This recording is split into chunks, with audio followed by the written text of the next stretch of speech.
महाभारत का युद्ध आज तक का सबसे विनाशकारी युद्ध रहा है। इस युद्ध में हजारों लोगों की जानें गई थी।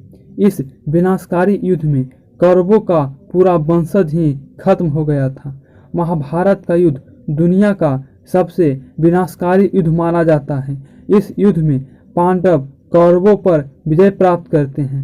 तो आज के इस वीडियो में कुछ ऐसे ही महान शक्तिशाली योद्धा और उनकी शक्तियों के बारे में बताएंगे। भगवान श्री कृष्ण को विष्णु का 8वां अवतार माना जाता है। भले ही वे लड़ाई में लड़ने का वादा नहीं किए थे, फिर भी पूरे महाभारत में सबसे महान और शक्तिशाली योद्धा थे। यदि श्री कृष्ण युद्ध में प्रवेश करते तो एक क्षण में युद्ध समाप्त हो जाता। उन्होंने अर्जुन के सारथी और रणनीतिकार के रूप में काम किए। 90वें दिन भीष्म को हराने के लिए अर्जुन की स्पष्ट अक्षमता पर क्रोध से श्री कृष्ण ने अपने हाथों में एक पहिया लेकर कौरव की सेनापति की ओर दौड़े। भीष्म ने अपनी भुजाएं नीचे कर और प्रभु के हाथों मरने के लिए तैयार हो गया, लेकिन अर्जुन ने उन्हें शस्त्र नहीं छोड़ने के अपने वचन की याद दिलाते हुए रोक दिया। कर्ण कुंती का पहला पुत्र था, लेकिन दोस्ती के कारण उन्होंने दुर्योधन के साथ युद्ध में लड़ने का फैसला लिया। कर्ण ने भीष्म को युद्ध के मैदान में तब तक प्रवेश नहीं करने का वादा किया कि जब तक भीष्म युद्ध में उपस्थित है, क्योंकि दोनों की उपस्थिति में पांडव सेना की अंत पल भर में खत्म हो जाएगा। भीष्म को बाणों की सैया पर गिरने के बाद उन्होंने कुरुक्षेत्र में प्रवेश किए। कर्ण ने युद्ध में पांडव भाइयों नकुल, भीम, सहदेव और युधिष्ठिर को हराया, लेकिन अर्जुन को छोड़कर उन्होंने कोई पांडव भाइयों का वध नहीं करने का वचन दिया था। बाद में कर्ण और अर्जुन के साथ द्वंद्व युद्ध शुरू हुआ। उन्हीं द्वंद्व युद्ध के दौरान कर्ण का रथ का पहिया कीचड़ में फंस गया और कर्ण ने विराम मांगा। कृष्ण ने अर्जुन को अभिमन्यु के कर्ण की निर्दयता से वध के बारे में याद दिलाया। अर्जुन ने अपने पुत्र के निर्दयता से वध के बारे में याद कर अपना बाण चला दिया और कर्ण का वध कर दिया। अर्जुन पांडव भाइयों में से तीसरे थे। पांडव के पक्ष से सबसे महान योद्धा थे। अर्जुन विश्व के सर्वश्रेष्ठ धनुर्धर भी थे।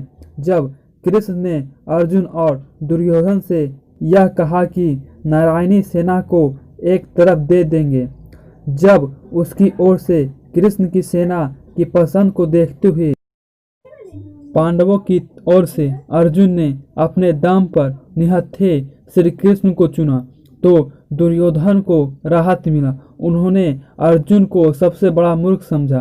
बाद में अर्जुन ने श्री कृष्ण को सारथी बनने का अनुरोध किया।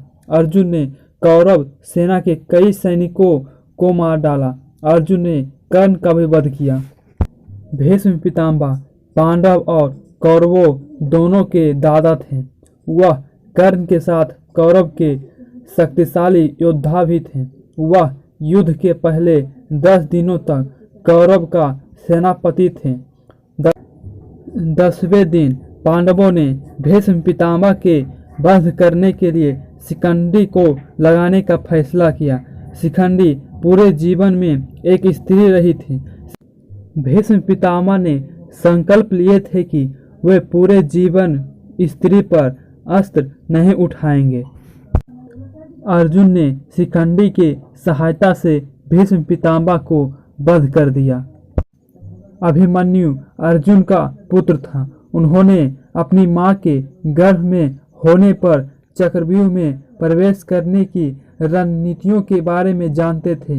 युद्ध के मैदान में जब 4 पांडव और उनके सहयोगी द्रोणाचार्य के चक्रव्यूह को तोड़ने के लिए असंभव लग रहा था, क्योंकि अर्जुन युद्ध के मैदान के दूसरी तरफ लड़ने में व्यस्त थे, तब युधिष्ठिर ने अर्जुन के पुत्र में से एक अभिमन्यु को चक्रव्यूह तोड़ने का निर्देश दिया। अभिमन्यु को चक्रव्यूह में प्रवेश करने का रहस्य पता था, लेकिन बाहर निकलने के लिए रहस्य पता नहीं था, जिसके कारण वे बीच चक्रव्यूह में फंस गए और उनका वध कर दिया गया। द्रोणाचार्य कौरव और पांडव दोनों के गुरु थे। उन्होंने अर्जुन को धनुर्विद्या सिखाई। भीम और दुर्योधन दोनों की गदा युद्ध की शिक्षा दी। द्रोणाचार्य बहुत ही शक्तिशाली थे, इसलिए श्री कृष्ण ने युधिष्ठिर को संकेत दिया कि यदि उनका पुत्र अश्वत्थामा मारा गया तो द्रोणाचार्य अपने शरीर त्याग देंगे। महाबली भीम अश्वत्थामा नामक हाथी का वध किया और जोर से घोषणा किया कि अश्वत्थामा मारा गया। उसके द्रोणाचार्य ने युधिष्ठिर से अपने पुत्र की मृत्यु का सच जानना चाहा। युधिष्ठिर ने कहा, अश्वत्थामा हत्या नरोबा कुंजरा का घोषणा किया। उसके बाद द्रोणाचार्य ने अपने हथियार छोड़ दिए। उसके बाद जयद्रथ के हाथों उनका वध हुआ। अश्वत्थामा द्रोणाचार्य और कीर्ति के पुत्र थे। कहा जाता है कि अश्वत्थामा शिव जी का ही अंश है और कौरवों के सबसे बलशाली योद्धा में से एक था। भगवान शिव के आशीर्वाद के वजह से अश्वत्थामा के सिर पर एक मणि के वजह से ना भूख लगता था और ना ही प्यास लगता था। इसी मणि के बल से वो किसी को अपने वश में कर सकता था। अश्वत्थामा चिरंजीवी था और उसके पास कई दिव्य शक्तियाँ थी, जिसमें सबसे शक्तिशाली ब्रह्मास्त्र था। भीम पांडव भाइयों में से दूसरे नंबर पर था। वह अपने महान शक्ति के लिए जाने जाते थे। उन्होंने दुर्योधन सहित 100 कौरवों को मार डाला। उनके पास 1000 हाथियों का बल था। युद्ध के 18वें दिन जब दुर्योधन युद्ध के मैदान से भाग गया और बाद में पांडवों द्वारा पाया गया और कुरुक्षेत्र के महान युद्ध में उसे मारा गया। घटोत्कच भीम और हिडिंबी का पुत्र था। कुरुक्षेत्र के 14वें दिन लड़ाई सूर्यास्त तक जारी रहा। घटोत्कच आधा राक्षस और आधा क्षत्रिय होने के कारण काफी शक्तिशाली था, जिसके कारण घटोत्कच कौरवों के हजारों सेना को मार डाला। उसके बाद कर्ण ने घटोत्कच का वध कर दिया। दुर्योधन कौरव भाइयों में दुर्योधन सबसे बड़ा था। वह कौरव सेनापति का अधिपति और मानव जाति के इतिहास में सबसे बड़ी लड़ाई का शुरुआत का प्रमुख कारण था। वह एक महान सेनापति था।